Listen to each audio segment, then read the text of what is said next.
₹1 education అన్నారు. మరి ₹1 ఎందుకు పెడుతున్నారు? అదేదో ఫ్రీగా చేసేయచ్చు కదా. నీట్ అకాడమీ స్టార్ట్ చేశా. 4 సంవత్సరాలు సక్సెస్గా 50% రిజల్ట్తో వాళ్ళని డాక్టర్ చేయడం జరిగింది. ఆదాయం అంటూ చూశాను దాంట్లో. ఈ ఆదాయం నేను ఇంటికి తీసుకుపోయే బదులు ఏదైతే నేను లాసిపోయాను, నేను డబ్బులు లేక చదువుకోలేకపోయాను, పేద పిల్లలకి నేను చదివించాలని ఒక ఆలోచన నాకు వచ్చింది. ఫీ అనేది తీసుకోకపోతే వాడు సెల్ఫ్ రెస్పెక్ట్ దెబ్బతింటుంది. స్టూడెంట్ ఏమనుకుంటాడు, నేను ₹1 చదువుకున్నాను, నాకాడ తెలివి ఉంది, నేను తెలివి కల్లోడిని, నేను ఎగ్జామ్లో మంచి మార్కులతో పాస్ అయ్యాను. కానీ వీళ్ళని ఎట్లా సెలెక్ట్ చేసుకుంటారు? ఒక స్కూల్లోకి వెళ్తామండి, అక్కడ ప్రిన్సిపాల్తో మాట్లాడి మీ స్కూల్లో టాపర్ ఎవరు ఉన్నారు, పేదవాడైతే మనం ఎదగాలి, వాళ్ళలో చదివే క్యాపబిలిటీ ఉండాలి, నేను డాక్టర్ కావాలి, ఇంజనీర్ కావాలనే ఆలోచన తపన వాళ్ళలో ఉండి 10th లో కూడా మంచి మార్కులతో ఉండగలిగితే మనం ఇవ్వగలం.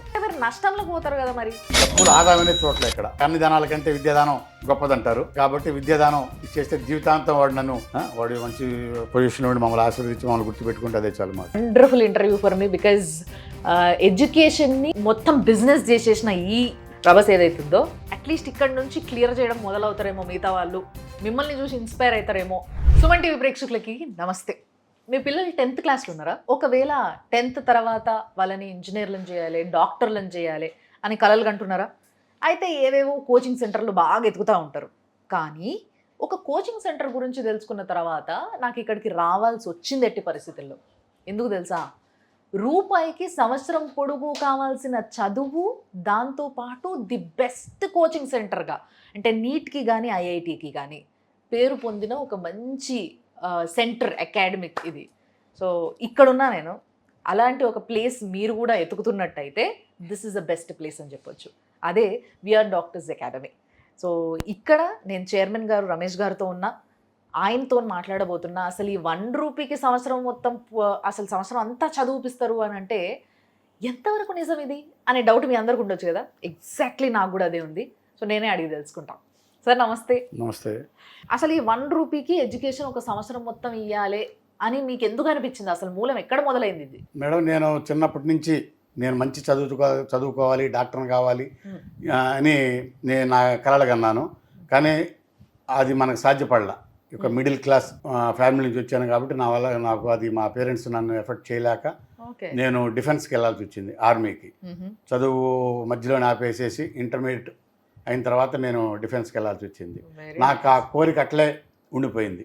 నేను ఒక డాక్టర్ అయ్యింటే బాగుండు అంటానికి నేను బైపీసీ నేను తీసుకోవడం జరిగింది.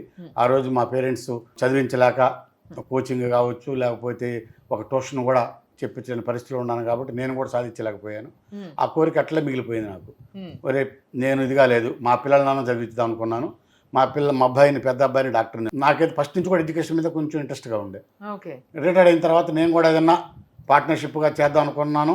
కానీ నాకు కొంచెం నేను రియల్ ఎస్టేట్లో కొంత డబ్బులు సంపాదించినాక ఓన్గా నేను అకాడమీ స్టార్ట్ చేయడం జరిగింది. ఫస్ట్ అకాడమీ చదివించాలి, చదువు చెప్పాలి అన్న ఉద్దేశంతోనే వేరే బిజినెస్ స్టార్ట్ చేశాను. అక్కడ కొంత సంపాదించిన తర్వాత నేను కాలేజీ స్టార్ట్ చేయాలా, నేను కూడా ఒక ఎడ్యుకేషన్ ఇన్స్టిట్యూట్ పెట్టుకొని 10 మందికి చదువు చెప్పించాలి, వాళ్ళని మంచి డాక్టర్లను చేయాలనుకొని అకాడమీ స్టార్ట్ చేశా. ఇది NEET academy, doctors we are doctors academy అని నీట్ అకాడమీ స్టార్ట్ చేశా. 4 సంవత్సరాలు సక్సెస్గా 50% రిజల్ట్తో వాళ్ళని డాక్టర్ చేయడం జరిగింది. ఆ తర్వాత కొంత ఆదాయం అంటూ చూశాను దాంట్లో. ఈ ఆదాయం నేను ఇంటికి తీసుకుపోయే బదులు పేద పిల్లలకి ఏదైతే నేను లాసిపోయాను, నేను డబ్బులు లేక చదువుకోలేకపోయాను, పేద పిల్లలకి నేను చదివించాలని ఒక ఆలోచన నాకు వచ్చింది. అండ్ ఇంకొకటి ఏంటంటే సార్, ఇక్కడ ₹1 education through out the year, సంవత్సరం మొత్తం ₹1 అని ఇట్లా చెప్పిండ్రు అనుకో.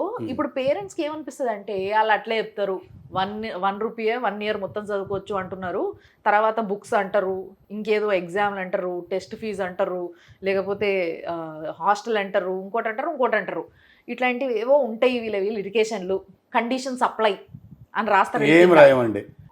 లేదండి, మీరు అన్నదానికి 100% నేను ₹1కే నేను ఎడ్యుకేషన్ ఇస్తా. దాంట్లో బుక్స్ కూడా, వాస్తవంగా చెప్పాలంటే బుక్స్ కూడా నేను మా దగ్గర తయారు చేయము, మేము బయట తీసుకొచ్చేవి, అవి కూడా నేను ఫ్రీ ఇస్తాను. ఎందుకంటే వాడి కళని నెరవేర్చాలా, ఒక డాక్టర్ కావాలని ఒక ఏంతో ఉన్నాడు, 10th లో మంచి మార్కులతో ఉండి పేదవాడై ఉండి. ఎందుకంటే మా పిఆర్ఓస్ ఉన్నారు, ఎవరైనా ఈ మార్కులు మంచి టాపర్ ఉన్నాడు, వాడి ఇంట్లో చాలా తల్లిదండ్రులు లేరు, లేకపోతే ఉన్నా కూడా చాలా రైతు కూలీ కావచ్చు, ఇంకొకరు కావచ్చు, పేదవాళ్ళు రేషన్ బియ్యంతో అంత చెప్తాను, రేషన్ బియ్యంతో జీవనం గడిపే వాళ్ళు ఉన్న వాళ్ళకైతే ఖచ్చితంగా 100% నేను ఛాలెంజ్గా వాళ్ళకి రూపాయికి ఎడ్యుకేషన్ ఇస్తాను. సో పేదింటి బిడ్డని డాక్టర్ చేయాలా, ఇంజనీర్ చేయాలా. ఇంజనీరింగ్ ఈ సంవత్సరం కూడా ఇందాక మీరు అన్నారు ఏది అకాడమీ అని చెప్పి, లేదంటే ఈ సంవత్సరం నుంచి మేము జూనియర్ కాలేజ్ కూడా స్టార్ట్ చేస్తున్నాం. అవసరమైతే వాళ్ళకి 2 years కూడా నేను చెప్పగలను. 2 years కూడా నేను చదివించుకుంటాను. ఎప్పుడంటే సెకండ్ ఇయర్ కూడా వాడు మంచి మార్కులతో, ఫస్ట్ ఇయర్ ఫ్రీ ఇస్తున్నాను, సెకండ్ ఇయర్ కూడా వాడు మంచి మార్కులతో అంటే డెడికేట్తో చదువుకొని ఉంటే వాడికి కూడా 2 years కూడా నేను 1 year ఫ్రీ అన్నారు. యాక్చువల్ గా 1 రూపీకి ఎడ్యుకేషన్ అన్నారు. మరి 1 రూపీ ఎందుకు పెట్టుకున్నారు? అదేదో ఫ్రీ చేయొచ్చు కదా. 1 రూపీ అనేది తీసుకోకపోతే ఫ్రీ అని అంటే వాడు సెల్ఫ్ రెస్పెక్ట్ దెబ్బతింటుంది. సో వాడి అబ్బాయి ఏమనుకో, స్టూడెంట్ ఏమనుకుంటాడు, నేను 1 రూపాయి చదువుకున్నాను, నాకాడ తెలివి ఉంది, నేను తెలివికల్లోని, నేను ఎగ్జామ్లో మంచి మార్కులతో పాస్ అయ్యాను కాబట్టి 1 రూపాయి చదివి నేను చదివించుకుంటాను. వాడి సెల్ఫ్ రెస్పెక్ట్, ఆ బాబు స్టూడెంట్ యొక్క సెల్ఫ్ రెస్పెక్ట్ ఇక్కడ దెబ్బతినకూడదు. నేను వాడికైతే ఫ్రీ చదివించినట్టు అన్నా ఇది కూడా ఇది కాకూడదు. రూపాయి అందుకోసం తీసుకుంటున్నాను, కానీ ఆ రూపాయి వల్ల మీకు తెలుసు ఇవాళ ఏమీ రాదని కూడా. స్టూడెంట్ యొక్క సెల్ఫ్ రెస్పెక్ట్, పేరెంట్స్కి కూడా నేను మా అబ్బాయిని 1 రూపాయి చదివించుకున్నాను, మా అబ్బాయి డాక్టర్ అయ్యడం, వాళ్ళకి కూడా చెప్పుకోవాలనే ఆలోచనతో పెట్టిన రూపాయి ఇది. అండ్ సార్ మాకు ఇంకొక డౌట్ ఉంది. ఇప్పుడు ఎవరికైనా కూడా సరే, పేద పిల్లలు, రైతు బిడ్డలు, తినడానికి కూడా కష్టంగా ఉన్నోళ్ళు, లేకపోతే రేషన్ బియ్యం పైన తింటూ బతుకుతున్న వాళ్ళు ఎవరైతే ఉన్నారో వీళ్ళ కోసమే ఈ రూపాయికి ఎడ్యుకేషన్ అనే కాన్సెప్ట్ మీరు తీసుకొచ్చిర్రు అన్న విషయం మీరు స్పష్టంగా చెప్పారు.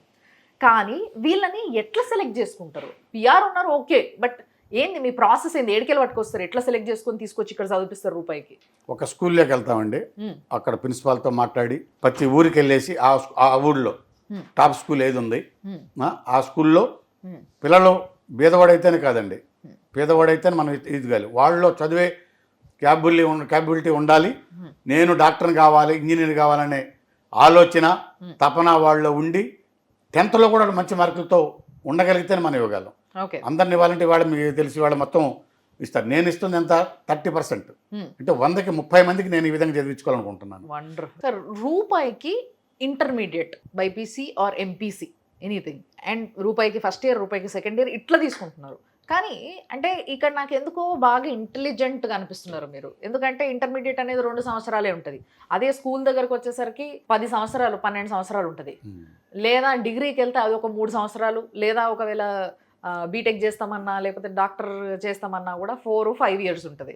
బట్ ఇది స్మార్ట్గా చిన్న గ్యాప్ కదా, అందుకోసమే ఇక్కడ తీసుకున్నారా ఏంది? అసలు ఏంది కారణం? మంచి క్వశ్చన్ అండి. జీవితాన్ని మార్చేది ఇంటర్మీడియట్, స్టూడెంట్ యొక్క జీవితాన్ని మార్చేది ఇంటర్మీడియట్, టర్నింగ్ పాయింట్ అంటాం ఇది. అట్లా ఇంజనీర్ కావచ్చు, డాక్టర్ కోసం టర్నింగ్ పాయింట్ ఇది. కాబట్టి దీన్ని ఈ 2 సంవత్సరాల ఇదనైతే వాడి లైఫ్ని మనం వాడికి ఒక లైఫ్ ఇచ్చిన వాళ్ళం అవుతాం. ఆ స్టూడెంట్కి మనం ఒక 2 సంవత్సరాల్లో వాడిని డాక్టర్ని చేసి పంపించేస్తే జీవితాంతం డాక్టర్గా ఇది అవుతాడు. అదే 2 సంవత్సరాల్లో ఇంటర్మీడియట్లో ఒక ఐఐటి, ఒక మెయిన్స్లో కానీ ఎన్ఐటీలో కానీ సీట్ తెప్పించేస్తే స్టూడెంట్ ఒక ఫ్యామిలీ మొత్తం లైఫ్ లాంగ్ వాళ్ళు హ్యాపీగా ఉండడానికి ఒక అవకాశం ఉంటుందండి. అండ్ ఫైనల్లీ ఏదైనా ఎక్స్పీరియన్స్ ఉందా సార్? మీ పిల్లలు చాలామంది ఈ గత 5 సంవత్సరాలుగా ఇక్కడ నుంచి పాస్ అవుట్ అయ్యి మంచి మెడికల్ కాలేజ్లో జాయిన్ అయిన పిల్లలు ఎవరైనా కలిసి కానీ మాట్లాడడం, ఏదైనా మంచి ఎక్స్పీరియన్స్ ఉందా మీకు? ఉందండి. చాలా మంది పిల్లలు, మన ఉదాహరణకి మన కర్నూలు వెళ్ళాను, ఒక 4th year చదువుతున్నాడు అబ్బాయి. హోటల్లో నేను టిఫిన్ చేస్తున్నాను, వచ్చి సార్ బాగున్నారా అని అడిగాడు. బాగున్నానన్న. ఆశీష్ సార్ బాగున్నాడా అన్నాడు. బాగున్నాడని. సార్ మమ్మల్ని ఇద్దరిని అడుగుతున్నాను, నువ్వెవరు అని అడిగితే, సార్ నేను మీ కాడ చదివాను, ఇప్పుడు 3rd year అయిపోయింది, 4th yearకి వెళ్తున్నాను సార్, నేను కర్నూలు మెడికల్ కాలేజీలో చదువుతున్నాను అన్నాడు. గవర్నమెంట్ కాలేజీలో. నీకు అంతకంటే సాటిస్ఫాక్షన్ ఏముంటుంది మేడం? రెండోది ఒక పేరెంట్, వాళ్ళ మా అమ్మాయి డాక్టర్ కాదు అని ఉంటే చేపిస్తానని చెప్పేసి నేను తీసుకొచ్చేసి నేను అమ్మాయిని మంచి కాలేజీలో ఇప్పుడు డాక్టర్ సీట్ చదువుతుంది. ఆయన ఎప్పుడు వచ్చినా ఒక ఆప్యాయంగా, ఒక బ్రదర్ లాగా, ఒక స్టూడెంట్ కావచ్చు, పేరెంట్ కావచ్చు, ఒక ఎమోషనల్గా వాళ్ళకి సీట్ వచ్చిన తర్వాత ఒక బ్రదర్గా, ఒక ఫాదర్గా నన్ను వచ్చి కాళ్ళకి మొక్కిన ఆశీర్వాదం తీసుకోవడం అన్నది నాకు అది చిన్న విషయం కాదు. ఆయనకి నమ్మకం లేకుండానేమో వాళ్ళ పాప డాక్టర్ అవుతుంది అసలు ఇట్లాంటివన్నీ కొంచెం మనిషికి ఏంటంటే తృప్తిని, మరి డబ్బులు కాదు సంపాదించడం చాలు, ఇది విధంగా ఇంత రెస్పెక్ట్ ఇస్తున్నారు.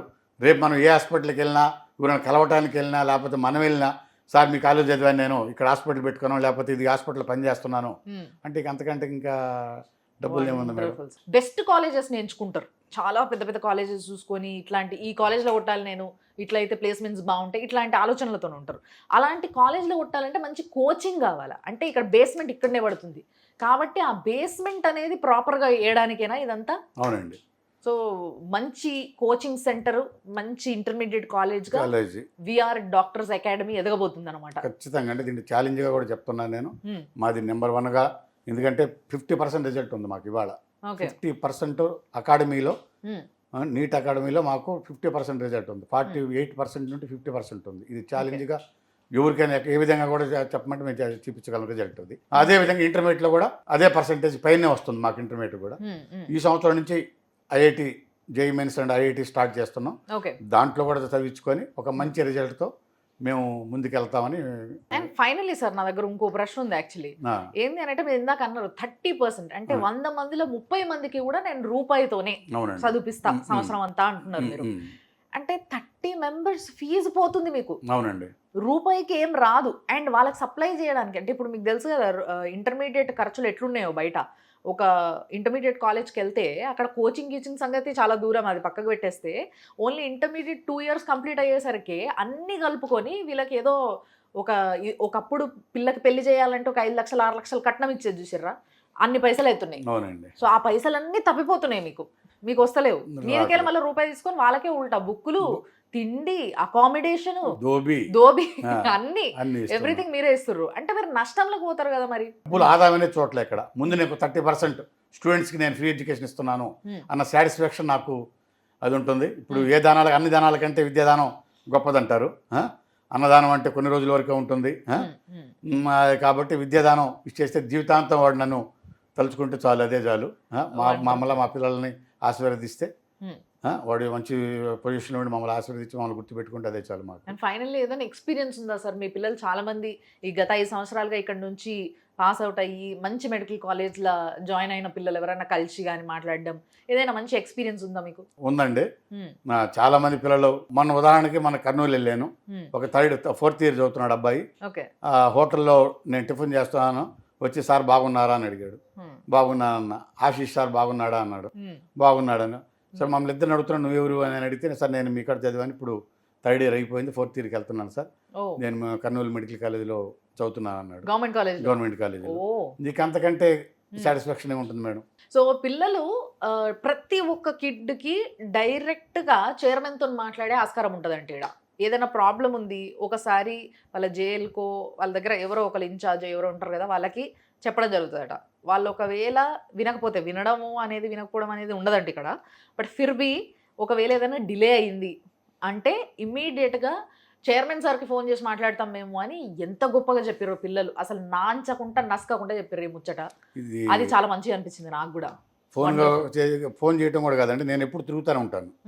ఎవరు ఇప్పుడు నేను డైనింగ్ హాల్లో కానీ ఇది ఇక్కడ చైర్మన్ ఇక్కడ ఛాంబర్లో కూర్చొని పోవడమే కాదు, డైనింగ్ టైంలో డిన్నర్ చేస్తున్నా, లంచ్ చేస్తున్నా, ఆ టైంలో నేను ఇక్కడ ఉన్నానంటే ఏ క్యాంపస్ ఉంటే ఆ క్యాంపస్లో తిరుగుతూనే ఉంటాను. పిల్లలు వచ్చేసి నాతో డైరెక్ట్గా మాట్లాడు, సార్ ఈ ప్రాబ్లం ఉంది ఇది అని చెప్పేసి. ఒకవేళ మీ పిల్లలు, అంటే మీరు పేదరికంలో ఉండి మీ పిల్లల్ని డాక్టర్లుగా చూడాలి, ఇంజనీర్లుగా చూడాలి అని అనుకుంటున్నట్టయితే this is the wonderful opportunity. ఇలాంటి ఒక మంచి అవకాశం మళ్ళా దొరకదు. కాబట్టి ఈ టర్నింగ్ పాయింట్ని కరెక్ట్గా తీర్చిదిద్దండి అని చెప్పాలనుకుంటున్నా. అండ్ తొందరలోనే మీరు చేసిన ఈ 30% 50% కావాలని మనస్ఫూర్తిగా కోరుకుంటున్నా. Thank you so much sir. This is a wonderful interview for me. Because ఎడ్యుకేషన్ని మొత్తం బిజినెస్ చేసేసిన ఈ ప్రపంచం, ఇప్పుడు ఈ ఇండియాలో జరుగుతున్న ఈ యొక్క రభస ఏదైతుందో దాన్ని అట్లీస్ట్ ఇక్కడ నుంచి క్లియర్ చేయడం మొదలవుతారేమో మిగతా వాళ్ళు, మిమ్మల్ని చూసి ఇన్స్పైర్ అవుతారేమో అన్న ఒక ఆశ పుడుతుంది నాకు. కావాలని కూడా కోరుకుంటున్నామండి. మమ్మల్ని ఛాలెంజ్గా తీసుకొని వాళ్ళు కూడా ఇచ్చుకుంటే పిల్లలకు ఒక పేద పిల్లలు ఒక ఇంజనీర్లు కానీ ఒక డాక్టర్లు గాను లేదా ఇంకో కోర్సులోనో ఈ విధంగా చదివించుకుంటే కావాలని కూడా నేను కోరుకుంటున్నాను. మేమే ఇవ్వాలి అనేది కాదు, మాతో పాటు ఇంకా కూడా వచ్చేసి ఇది మేము కూడా ఇస్తున్నాం. మీకు కూడా సంతోషమేనండి. Very nice sir. Thank you so much. Thank you.